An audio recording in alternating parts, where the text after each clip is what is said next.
राम राम बच्चों, welcome back to your channel versatile educator. Has you all know we are in the middle of 30 days challenge. तो आज है हम day 17 पर। Day 16 पे हमने पढ़ा था रिकॉन्स्टिट्यूशन का रिटायरमेंट ऑफ अ पार्टनर, के पार्टनर रिटायर होगा तो क्या क्या चीज़ें कैसे कैसे होगी। अब डे 17 में हम देखेंगे एक एग्जाम्पल सम के साथ देखते हैं। ठीक है, सम के साथ देखते हैं। अब यहाँ पे बनेगा क्या क्या, तो सेम रिकॉन्स्टिट्यूशन के सारे सिनेरियोज में आपके अकाउंट सेम बनते हैं। क्या क्या अकाउंट बनेंगे? सबसे पहले आपका बनेगा रीवैल्यूएशन अकाउंट। ठीक है, क्योंकि एसेट्स और लायबिलिटी अब क्या होंगे? रीवैल्यू होंगे। कैसे रीवैल्यू होंगे? पहले जो चीज़ें 3 में बटती थी अब वापस वो 2 में बटेगी। तो मेरा सबसे पहले तो देखो मेरा एग्रीमेंट ही नया बन जाएगा, पुराना एग्रीमेंट कैंसिल हो जाएगा। Old agreement will be cancelled and new agreement will be made. ठीक है, तो old agreement old deed cancel हो जाएगा और नया एग्रीमेंट बनेगा, जिसमें पहला अकाउंट मेरा बनता है रीवैल्यूएशन, क्योंकि हमें एसेट्स और लायबिलिटी की वैल्यू निकालना बहुत ज़्यादा ज़रूरी है उस पॉइंट पे। अब आपके लिए लोग थोड़ा इजी कर देंगे, आपको या तो देंगे कि रिटायर हो रहा है बंदा या तो साल के एंड में या साल के पहले दिन। बीच वाला सिनेरियो आपको बहुत रेयर केसेस में अगर आ गया तो आ गया। तो सबसे पहले रीवैल्यू होगी चीज़ें। क्या हो जाएगी? रीवैल्यू होगी चीज़ें। बिजनेस बंद नहीं हो रहा है इसलिए अपन रीवैल्यू कर रहे हैं। हमें चीज़ों को मार्केट वैल्यू पे लाना बहुत ज़्यादा ज़रूरी है। एक बार अपन अगर मार्केट वैल्यू पे चीज़ें ले आए तो ना जाने वाले को नुकसान ना रहने वालों को नुकसान। सेकंड जो बनता है आपका, या तो पार्टनर्स कैपिटल बनेगा या करेंट बनेगा। जो हमने देखा था मेथड फिक्स्ड और फ्लक्चुएटिंग कैपिटल मेथड, फिक्स्ड और फ्लक्चुएटिंग कैपिटल मेथड। ठीक है, फिक्स्ड और फ्लक्चुएटिंग कैपिटल मेथड के हिसाब से या तो कैपिटल बन जाएगा या करेंट बन जाएगा, जो भी मेथड होगा। थर्ड आपकी बन जाती है बैलेंस शीट। अब बहुत जगह पे ऐसा होता है कि ये आपसे बैलेंस शीट नहीं पूछेंगे और आपसे जनरल एंट्री ही मांग लेंगे। ठीक है, ये 3 अकाउंट नहीं पूछे, आपसे जनरल एंट्री मांग लेंगे, तो ये चीज़ें बनेगी। तो हमने देखो ये चीज़ें बनती कैसे, ये चीज़ें ऐसे बनती है। ठीक है, ये चीज़ें कैसे बनेगी? ये चीज़ ऐसे बनेगी कि रिवैल्यूएशन अकाउंट है जिसके 2 हिस्से हो रहे हैं। रिवैल्यूएशन अकाउंट के कितने हिस्से हैं? 2 हिस्से अपन ने बना लिए, 2 साइड, एक लेफ्ट साइड एक राइट साइड। लेफ्ट साइड होता है मेरा डेबिट साइड, राइट साइड होता है मेरा credit side. Particular amount particular amount. मैं 2 अमाउंट बनाता हूँ जनरली, आप 1 बना सकते हो। मैंने पार्टनर्स कैपिटल भी बना दिया। अभी तीनों पार्टनर थे ना, रिटायर होगा, यहाँ से रिटायर होगा, और ये मेरी बैलेंस शीट है। ये मेरी क्या है? Balance sheet. ये फॉर्मेट है। ठीक है, इसको आप थोड़ा लाख 2 लाख 5 लाख 10 लाख बार प्रैक्टिस करोगे तो आपको ये वाला फॉर्मेट आ जाएगा। थोड़ा टफ है। ठीक है, इसे टी फॉर्मेट बोलते हैं अपन। क्या बोलते हैं? T format. तो चलो क्वेश्चन देख लेते हैं कि क्या होगा इस क्वेश्चन के अंदर या क्या दिया हुआ है। तो M and N G were partner in a firm sharing profit and losses in the ratio of 5, 3 और 2 on 31 March 2016 their balance sheet was as under. Balance sheet में क्या क्या दिया हुआ था? तो अब देखो 3 पार्टनर थे जिनका प्रॉफिट शेयरिंग रेशियो क्या था? 5, 3 और 2 था। मतलब मेरे को एक चीज़ बनानी होती है, वर्किंग नोट, जो बड़ा इंपॉर्टेंट होता है। ठीक है, ये सम के आपके लास्ट में बनेगा। सबसे पहले मेरे पास दिया हुआ है मेरे को ओल्ड रेशियो। ओल्ड रेशियो में मेरे पास कौन कौन है? एम है, एन है और जी है। क्या ओल्ड रेशियो है? 5:3:2, जो कि टोटल हो जाता है 10। मतलब जो भी पुरानों हिस्से में जो भी पुरानी चीज़ होती थी वो 10 हिस्सों में बटती थी। तो क्या होता था? 5/10, 3/10 एंड 2/10। ये हो गया, ये मेरे है ओल्ड रेशियो। ये क्या है? Old ratio. अब इन्होंने बैलेंस शीट दी हुई है। बैलेंस शीट में लोग मेरे को क्या क्या चीज़ें देते हैं? क्रेडिटर देते हैं, जनरल रिजर्व देते हैं, तीनों का कैपिटल दे दिया मेरे को इन्होंने। यहाँ पे मेरे को कैश दिया हुआ है, डेटर दिया हुआ है, कुछ प्रोविजन मेंटेन था, स्टॉक, मशीनरी, पेटेंट, बिल्डिंग और प्रॉफिट एंड लॉस। जब भी आपको ऐसा कुछ दिखता है profit and loss asset side, asset का मेरा हर डेबिट बैलेंस होता है, लायबिलिटी का मेरा क्रेडिट बैलेंस होता है। जब भी आपको profit and loss asset side दिखता है मतलब उसको डेबिट बैलेंस मानेंगे, और ये मेरा क्या है? लॉस। कि जब भी सारे पार्टनर थे, बिजनेस करते थे, तब मेरे को हुआ था लॉस। तब मेरे को क्या होता था? तब मेरे को क्या हुआ था? एक कुछ छोटा सा कोई लॉस हुआ था, जिसका बंटवारा तीनों पार्टनरों में होगा। जिसका बंटवारा किधर होगा? तीनों पार्टनरों में होगा बंटवारा। सॉर्टेड। ये बंटवारा तीनों पार्टनरों में होना चाहिए। ये बंटवारा तीनों पार्टनरों में होगा, मतलब ये वाला प्रॉफिट, ये वाला लॉस जो भी बटेगा वो तीनों पार्टनरों में बटेगा। अब यहाँ पे क्या हो गया? यहाँ पे घटी अनहोनी। एम रिटायर होना चाहता है बिजनेस से और ये एग्री हुआ। क्या क्या एग्री हुआ? डेटर 2000 का एक तो राइट ऑफ कर देंगे, और bad debt has a bad debt कि भाई 2000 का नुकसान हो गया, और एक प्रोविजन क्रिएट करेंगे 5% का on debtors for bad and doubtful debts will be maintain. एक 5% का अपन प्रोविजन क्रिएट करेंगे। प्रोविजन बोले तो क्या? फॉर नोन लाइबिलिटीज़ के हो सकता है। अब डेटर बोले तो क्या? डेटर बोले तो कस्टमर, ये हमने डे 1 में पढ़ा था। तो डेटर्स बोले तो कस्टमर, बैड डेट का मतलब होता है नुकसान करना। ठीक है, बैड डेट का मतलब क्या होता है? नुकसान। तो चलो लॉस हो गया मेरे को, अब लॉस कस्टमर भाग सकता है ना, I am not certain about it, पर ये हो सकता है, ठीक है, बिजनेस है, कस्टमर भाग सकता है, आदमी है ना, लोग है, लोग नियत बदल सकती है, कभी भी आप भाग गया यार, टाइम खराब आ गया या कुछ भी हो सकता है, XYZ रीजन था, भाग गया, तो वो अपन पहले से ही क्रिएट करके रखते हैं, जिसका अपना नाम होता है प्रोविजन। प्रोविजन के साथ we also make reserves. What is reserves? It's an appropriation of profit, कि कोई भी प्रॉफिट हुआ फ्यूचर अनसर्टेनिटीज के लिए हम रिजर्व बना के रख देते हैं, जैसे यहाँ पे भी बना के रखा था, मतलब यहाँ पे जो 30,000 का रिजर्व जो क्रिएट हुआ था वो प्रॉफिट में से ही बना होगा, प्रॉफिट कम हुआ मतलब तीनों पार्टनरों को प्रॉफिट कम मिला होगा यार, तो ये चीज़ है। तो यहाँ पे मेरे को 2 चीज़ें बोली हुई डेटर पे, तो मैं डेटर पे 2 स्टार मार देता हूँ। 2 स्टार का मतलब होता है कि मैं इसका जो भी अमाउंट लिखूंगा वो मैं यहाँ पे इनर कॉलम में लिखूंगा, मैं इसलिए 2 अमाउंट बनाता हूँ। इनर कॉलम में लिखने से क्या होता है, मेरा एडजस्टमेंट बहुत अच्छे से हो जाता है। फिर मेरे को बोला पेटेंट कंप्लीटली राइट ऑफ कर दो एंड स्टॉक मशीनरी बिल्डिंग को डेप्रिशिएट कर दो, तो मैं पेटेंट, स्टॉक, मशीनरी और क्या था बिल्डिंग, इन तीनों पे भी 1-1 स्टार मार दूंगा ताकि अमाउंट इनर कॉलम में लिख सकूँ। एक अनरिकॉर्डेड क्रेडिटर था, यहाँ पे कुछ है नहीं तो उसका एंट्री अपन डाल देंगे। एन और G will share the future profit in 2:3। देखो यहाँ पे कितने अच्छे लोग ये लोग ने मेरे को वो भी दे दिया कि बचे हुए पार्टनर है, एम अगर रिटायर होता है तो बचे कौन, एन और जी। एन और जी क्या फ्यूचर प्रॉफिट बांटेंगे 2:3 में, तो मेरे को देखो इन्होंने क्या दे दिया, न्यू प्रॉफिट शेयरिंग रेशियो भी दे दिया, न्यू प्रॉफिट शेयरिंग रेशियो। बचे कौन, एन और जी ही बचे, तो 2:3 में बांटेंगे ये लोग, ठीक है। 2 हिस्सा लेके जाएगा, कितना हो गया टोटल, 5 हिस्से होंगे, अभी पहले 10 होते थे अब 5 होंगे, तो 5 में से 2 लेके जाएगा एन और 5 में से 3 लेके जाएगा जी। और goodwill of the firm, M के रिटायरमेंट पे क्या वैल्यू करा था, 3 लाख रुपया, मतलब एम जब बिजनेस में था तब गुडविल का वैल्यूएशन 3 लाख रुपीज़ था, मतलब ट्रस्ट इतना ज़्यादा था लोगों का कि वो रिटेंशन कस्टमर का इतना ज़्यादा था कि कम से कम सामने दिख रहा था कि 3 लाख का तो खाली नाम पे प्रॉफिट हो जाएगा, तो वो होता है गुडविल। अब यहाँ पे लोग ने मेरे को बोला जनरल एंट्री पास करो, पहले अपन पास कर लेते हैं एंट्रीज, ये वाली एंट्री समझ लेते हैं। अगर अपन को ये आ गई तो जनरल एंट्री पास करना बहुत ही ईजी है। तो मैंने 3 अकाउंट बना दिए जो मेन अकाउंट बनते हैं, रिवैल्यूएशन, पार्टनर्स कैपिटल और बैलेंस शीट, ठीक है। यहाँ पे लिखना मत भूलना, बैलेंस शीट हैज़ ऑन जो भी जिस पे भी हो रहा है, जैसे यहाँ पे 2016 पे हो रहा है, किसी का 2017 होगा, किसी का 20 होगा, 22 होगा, तो वो ईयर लिखना मत भूलना। एज ऑन लिख सकते हो पर मेक श्योर कि आप एज एट लिखो, क्या लिखो, एज एट, मतलब उस दिन तक का बैलेंस शीट उस दिन तक की बनती है। सबसे पहले मेरा वर्किंग नोट बनता है। वर्किंग नोट में देखो क्या होता है, ओल्ड रेशियो दे दिया, न्यू प्रॉफिट शेयरिंग रेशियो दे दिया। ओल्ड रेशियो बोले तो ओल्ड पार्टनर कितने थे, 3 थे, अब एक पार्टनर बेचारा जा रहा है, एक पार्टनर जाएगा, तो एक पार्टनर जाएगा तो अभी कितने बचे, 2 ही बचे है ना, एक पार्टनर के जाने पर 2 पार्टनर बचे। जब एक पार्टनर के जाने पर 2 पार्टनर बचे तो देखो क्या हुआ, इसने किया था सेक्रीफाइस, इनको हुआ गेन, तो मेरे को क्या निकालना है, मेरे को बिजनेस पॉइंट ऑफ व्यू से निकालना है। ये तो बेचारा जा ही रहा है, ये बचे हुए हैं, तो मेरे को निकालना पड़ेगा यहाँ पे गेनिंग रेशियो। क्या निकालना पड़ेगा, गेनिंग रेशियो। गेनिंग रेशियो कैसे निकलता है, मेरे पास दोनों रेशियो दिया हुआ है, फाइंड आउट करने की जरूरत है ही नहीं मेरे को। न्यू रेशियो भी है, ओल्ड रेशियो भी है, तो अगर न्यू में से मैं ओल्ड माइनस कर देता हूँ, नए में से पुराना माइनस कर दूंगा, तो मेरे को गेनिंग रेशियो मिल जाएगा। तो एन और जी बचे तो 2 ही, इनको ही गेन हुआ। इनका न्यू रेशियो क्या था, 2/5। ओल्ड रेशियो क्या था, एन का 3/10। जी का मेरा न्यू रेशियो क्या था, 3/5, और ओल्ड रेशियो क्या था, 2/10। जब मैं ये, अब देखो, या तो मैं इनको क्रॉस मल्टीप्लाई करके सॉल्व कर सकता हूँ एन, तो मैं पहले क्रॉस मल्टीप्लाई करके सॉल्व करता हूँ। 10 2 ज़ा 20, 5 3 ज़ा 15, और नीचे 50 हो गया। क्या रेशियो मिला मेरे को, 5/50। और जी का मेरे को मिलेगा 10/10, 3 ज़ा 30, 5 2 ज़ा 10/50, तो ये मिल गया मेरे को 20/50। तो एन और जी का रेशियो क्या होता है मेरा, 5/20 का रेशियो होता है, ठीक है। मतलब मैं इसको और छोटा कर सकता हूँ, तो 1/4 रेशियो आ गया। गेनिंग रेशियो क्या हुआ मेरा, 1:4 का मेरा रेशियो आ गया। ऑब्वियस सी बात है, 1:4 आ गया। और अगर मैं यहाँ पे भी करता तो यहाँ पे मेरे को डिनोमिनेटर को 10 करना पड़ता। क्या करना पड़ता है, डिनोमिनेटर को 10, तो डिनोमिनेटर 10 भी हो जाता, कोई दिक्कत नहीं है।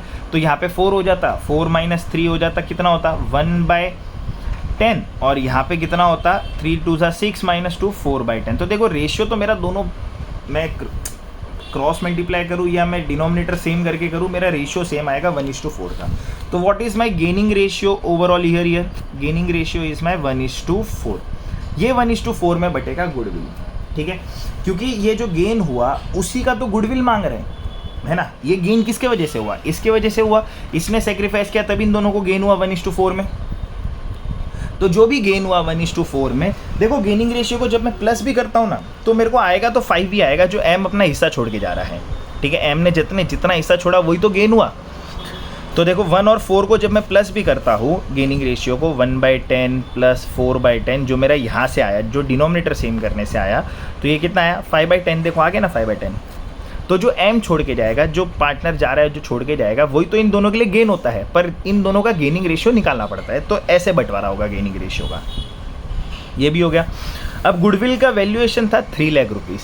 जब गुडविल का वैल्यूएशन 3 लाख था तो बंदा कितना हिस्सा छोड़ के गया अपना, क्या रेशियो था उसका 5/10। तो जब मैं 5/10 करूँ तो उसमें एम का सिर्फ हिस्सा था 1,50,000 का, मतलब 1,50,000 का बिजनेस को फ़ायदा एम से हो रहा था। तो ये 150 का जो भी फ़ायदा अब एम से जो हो रहा था, कस्टमर जो रिटेन थे, जो उनका ही सामान खरीद रहे थे, अब इसका फ़ायदा बाकी के 2 पार्टनरों को होगा। 2 पार्टनर होगा तो वो अपने रेशियो में इसका बंटवारा करेंगे। बंटवारा ऐसे करेंगे 1/5 और 4/5 इनके गेनिंग रेशियो में। तो कितना आएगा, इसका आएगा 30,000, इसका आएगा 1,20,000। काट छाट करने के बाद 5 1 जा और 5 3 जा 15, तो कितना आ गया 30,000। 30,000 into 1 is 30,000 and 30,000 into 4 is, कटने के बाद 1,50,000 कटने के बाद 1,20,000, मतलब एन देगा 30,000 टू गोइंग पार्टनर एम को, और जी देगा, क्योंकि जी को ज़्यादा फ़ायदा हुआ था उसके जाने पर, तो जी ज़्यादा शेयर देगा। आज तो ज़्यादा गुडविल देगा, कितना देगा एम को 120 देगा, मतलब टोटल एम को कितना मिलना चाहिए 150 मिलना चाहिए, जो कि इसका हिसाब है। तो चलो बंटवारा भी कर देते हैं। कैसे बंटवारा करेंगे फटाफट। पहले तो अपन ट्रायल बैलेंस, ये ट्रायल बैलेंस होता है, इधर जो चीज़ें दी हुई है वो अपन डाल देते हैं। पहले क्या दिया हुआ है क्रेडिटर, तो क्रेडिटर। अब इसको मैं लिख देता हूँ इनर कॉलम में कितना 55,000। इसको मैं इनर कॉलम में क्यों लिख रहा हूँ, क्योंकि देखो यहाँ पे मेरे पास कुछ एक क्रेडिटर का अनरिकॉर्ड भी है ना, मैंने को रिकॉर्ड नहीं किया था, वो भी मैं डाल देता हूँ। जनरल रिजर्व और कैपिटल, सबसे पहले जो कैपिटल दिया हुआ है वो मैं उठा के कैपिटल अकाउंट में डाल देता हूँ, जो कि बहुत ईजी हो जाता है ना डालना। कैसे डालूंगा देखो ऐसे। अब ये क्रेडिट नेचर का होता है तो क्रेडिट में ही जाएगा। बाय बैलेंस ब्रॉट डाउन, क्या क्या कैपिटल था 150K। देखो मेरे पास जगह कम है तो मैं 150K लिख रहा हूँ। के का मतलब होता है 30, के का मतलब होता है 30,000 से ना, और 75K ये मैंने उठा के डाल दिया। अब जनरल रिजर्व था 30,000। ये बंटवारा होगा क्योंकि अब तो पूरा बैलेंस शीट ही नया बनेगा, पार्ट डी नया बनेगा ना। ये तो जो भी रिजर्व्स था ये तो पुराने प्रॉफिट में से निकला होगा। तो चलो जनरल रिजर्व भी बांट दे। जनरल रिजर्व हमेशा ओल्ड रेशियो में ही बटेगा। 30,000 का जो भी मेरा जनरल रिजर्व है, जनरल रिजर्व, ये सब आपको वर्किंग नोट में दिखाना है। जनरल रिजर्व 30,000 का है। 30,000 का देखो ये 30,000 है, ये ओल्ड रेशियो में बटेगा 5 3 और 2 मतलब 10, तो ये हो गया 3,000। 3,000/5, 3,000/3 और 3,000/2, तो 3,000/5 कितना होता है, यस 3,000/5 करेंगे तो 15,000 हो गया ये। अब जनरल रिजर्व ये भी क्रेडिट साइड में था तो बंटवारा ये भी क्रेडिट साइड में ही होगा, तो यहाँ पे मैं लिख देता हूँ बाय जनरल रिजर्व। तो यहाँ पे आ गया 15,000 और वहाँ पे आ जाएगा 9,000 और यहाँ पे आ जाएगा 6,000 के आसपास। देखो ये आया 3,000 जब मैंने 10 से डिवाइड कर दिया, टोटल से डिवाइड कर दिया एक ही बार में। तो 3,000 इंटू जब मैं 5 करूँगा तो ये मेरे को देता है 15,000। 3,000 इंटू मैं जब 3 करूँगा तो ये मेरे को देगा 9,000 और 3,000 जब मैं इंटू 2 करूँगा तो ये मेरे को देगा 6,000। 1000 आ गया 1000। देखो जनरल रिजर्व भी बांट दिया, ये तो पार्टनरों का ही हक था।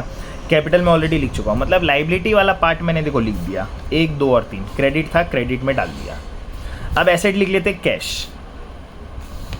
तो देखो कैश तो बाय डिफॉल्ट आपको इनर कॉलम में लिखना है क्योंकि पार्टनर जा रहा है, मतलब कैश में उलट फिर तो होगा। तो एक बार के लिए कैश आप इनर कॉलम में लिखो।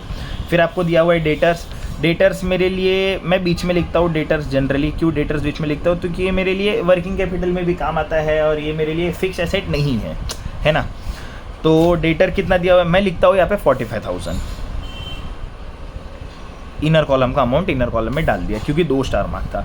फिर फिक्स एसेट में सारे ऊपर लिख देता हूँ। क्या कहता है फिक्स एसेट में मेरे पास मशीनरी था, मशीनरी अकाउंट कितना था मशीनरी 1,50,000।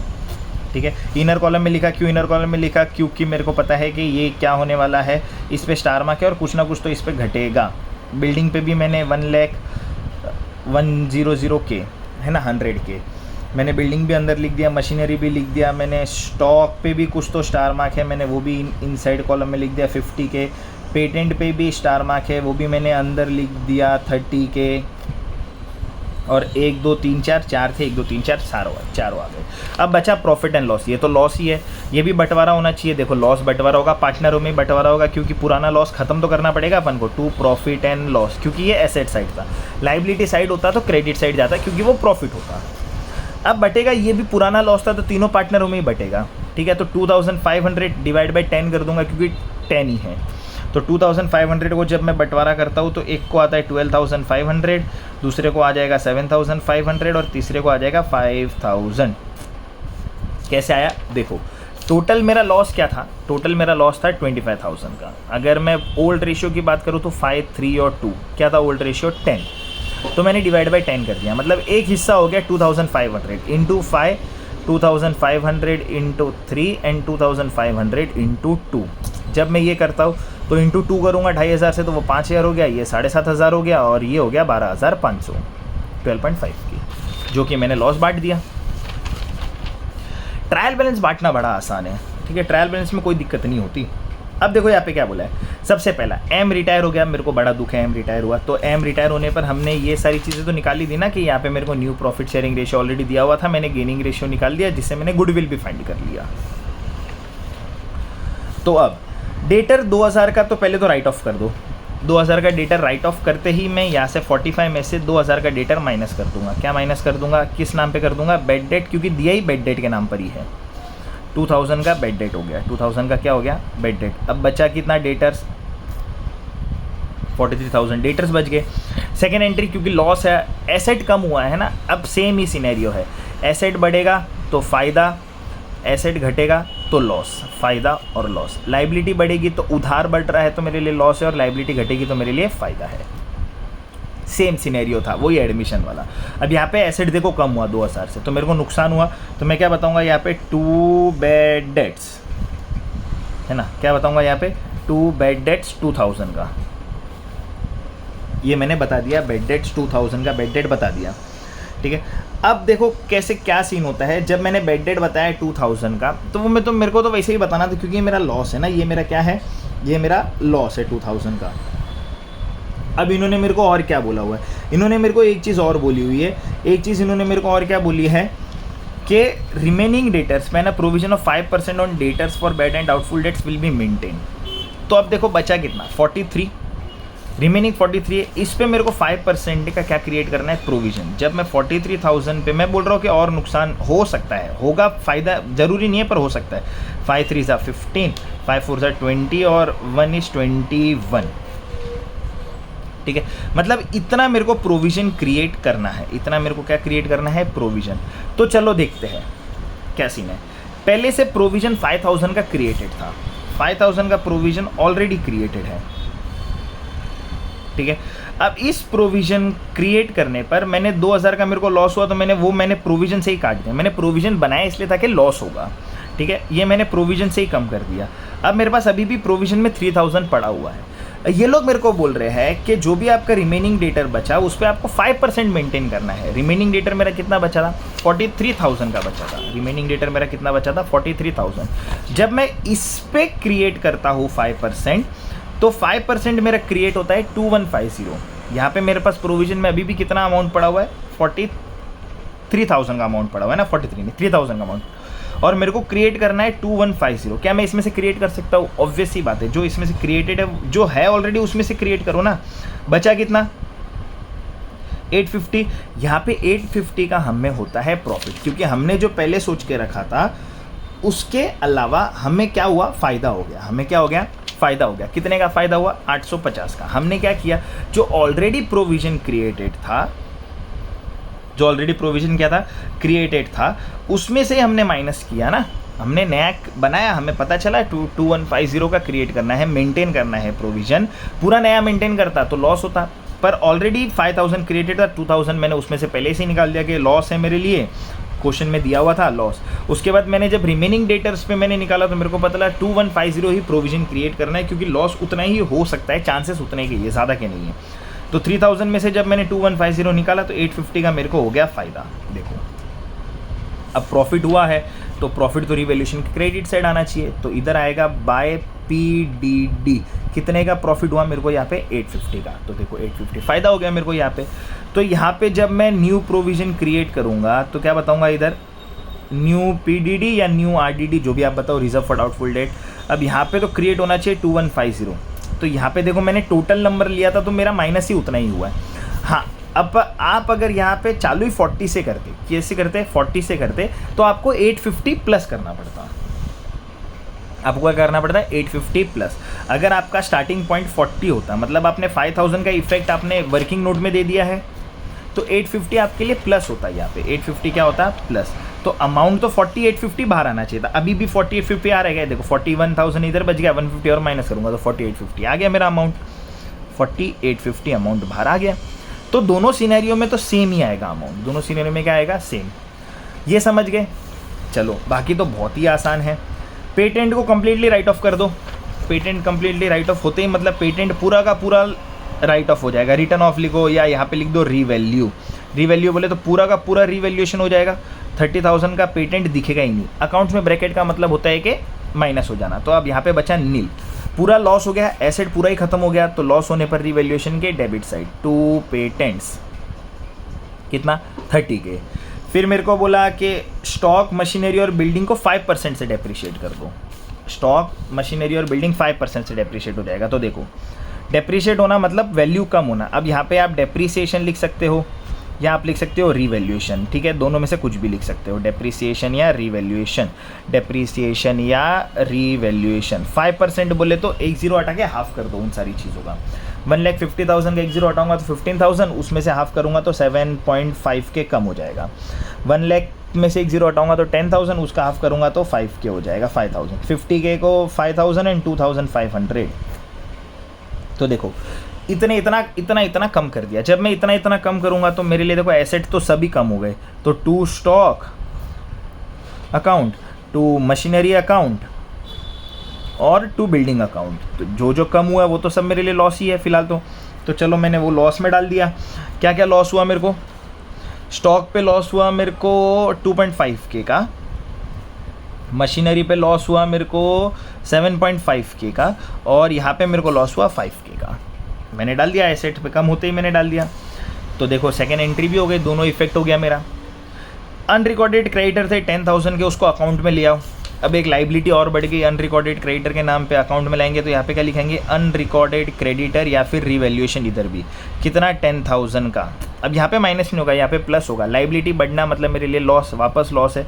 तो देखो टू अनरिकॉर्डेड क्रेडिटर्स कितना 10K। चलो ये भी डाल दिया।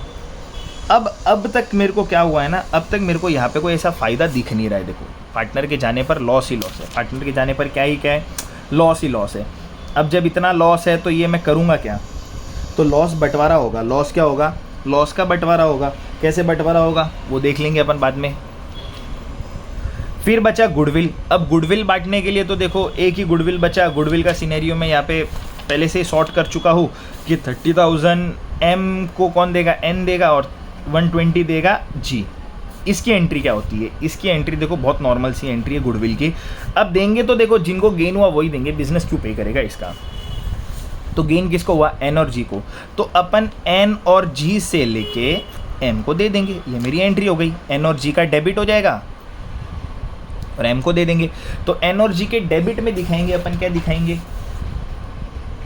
2M's कैपिटल, या फिर यहाँ पे दिखाएंगे गुडविल, M's गुडविल, और M में दिखा दूंगा यहाँ पे मैं बाय N's कैपिटल और बाय G's कैपिटल।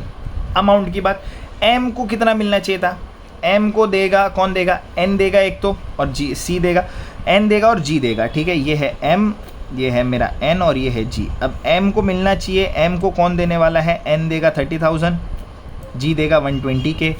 यहाँ पे M मेरा पहला वाला था तो यहाँ पे 30 दे देगा N और 120 दे देगा G। देखो मिल गया, इन दोनों से लिया, इसको दे दिया, यही तो एंट्री हो गई। गेनिंग पार्टनर देंगे, गेनिंग पार्टनर का डेबिट, गेनिंग पार्टनर का डेबिट और बेचारे गोइंग पार्टनर का credit. Gaining partner okay debit, debit, ये मेरा डेबिट, ये मेरा क्रेडिट और रिमेनिंग पार्टनर का क्रेडिट हो गया। देखो ये भी एंट्री हो गई।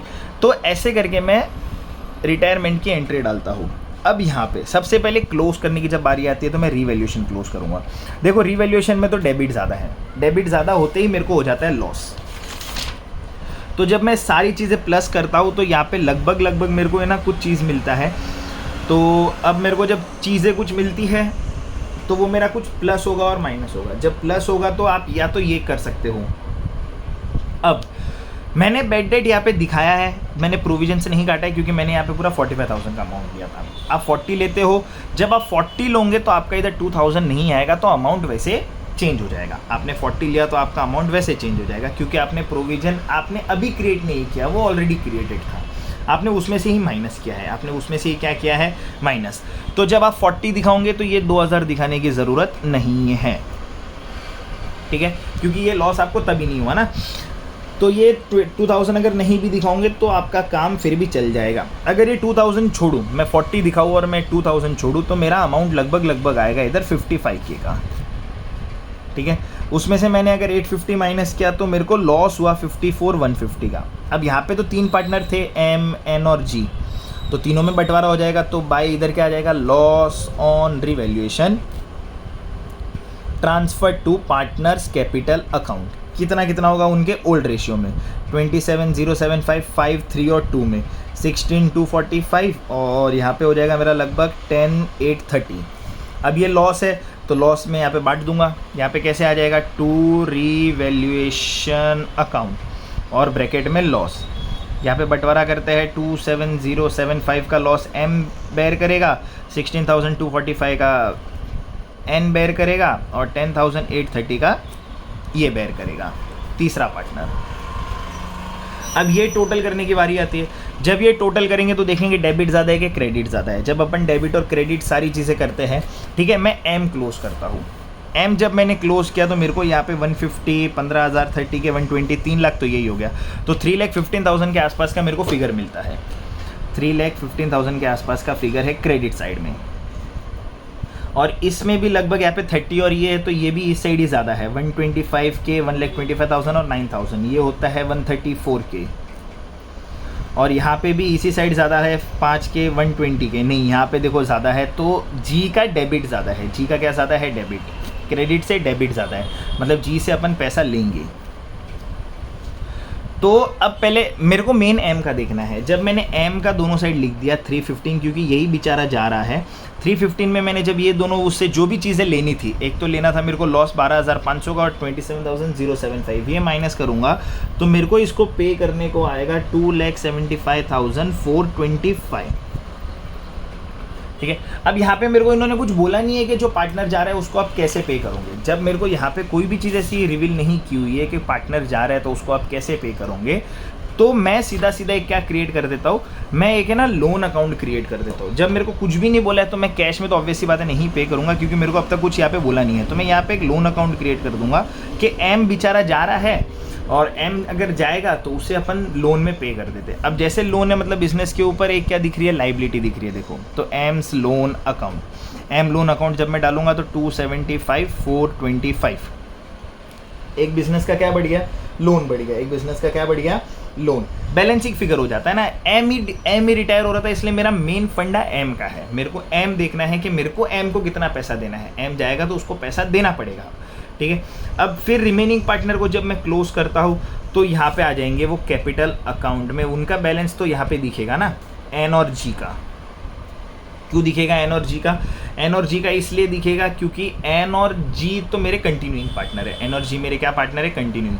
तो जब मैं ये दोनों भी क्लोज करूँगा तो इसका जो भी मेरा बैलेंसिंग फिगर आएगा वो यहाँ पे दिख जाएगा, और जब अगर ये मेरा टोटल हो जाएगा तो वो मेरा हो जाएगा टैली, ठीक है। ये मैं आप पे छोड़ता हूँ कि एन और जी का अमाउंट क्या आएगा। आपको एन और जी का अमाउंट आएगा, किस साइड आएगा वो मेरे को बताना, और कमेंट सेक्शन में वो आंसर लिखना मत भूलना, ठीक है।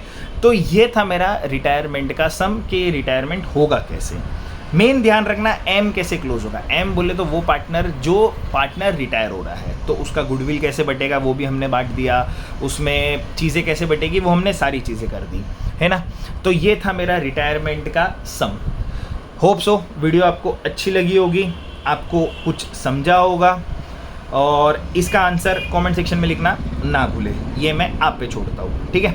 तब तक अब मिलते हैं डे 18 पर, तब तक के लिए बच्चों बाय बाय।